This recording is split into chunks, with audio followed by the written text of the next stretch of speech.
So Mr. Tsubaki, hello. So today I'm doing the blog a different way.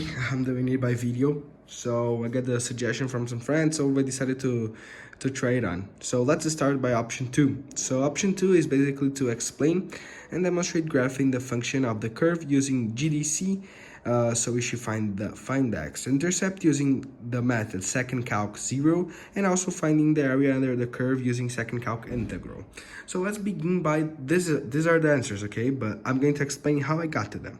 So let's begin by the first part. So the function we're talking about is basically this one over here, which is 3 log x plus 0.5, which we can see both of here. So basically, the first thing I did, and the first thing we should do to solve these problems, we gotta go to y equals, and we should plug our function over here, which is 3 log x plus 0.5. So we should, the log is this number over here, and we should put x into parentheses. Next on, I'm going to do together with you guys. So we should go to the option graph. So let's look at this graph over here, and we can see it is equal. We can already identify that the x-intercept will be this point over here, because it's the point which touches the x-axis. So basically now, to find the x-intercept, we should follow the same process that we are shown over here, which is second calc 0. We should then follow to second calc 0, which is option number 2. So let's click on number 2. And now we should set our boundary. The boundary actually starts over here. So we should just go a bit to the right. Boundary 1. We should go up over here. Boundary 2. And here we have our x-intercept, which is 0.681, which is this value over here.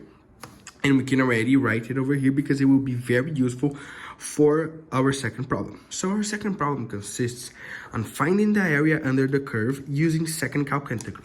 Basically over here, as I took some notes, we can see that the curve ends its rise point over here. So we should be looking at the area over this part of the curve, which is under the curve. All right, so the area comes from 0.681 and to 10. So we should go to second calc. We should go to option number 7, which is option integral.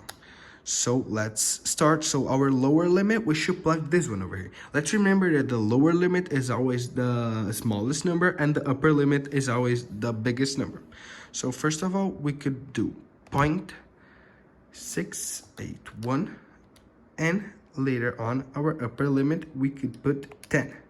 And here we have our area, that is 28.858809, and we can round to 22, I said 28, but we can round to 22.86, as we can see. So we can conclude that we found this value over here, this one we already had, and the area from this part over here under the curve is basically 22.86, which is option 2 of the block. Thank you.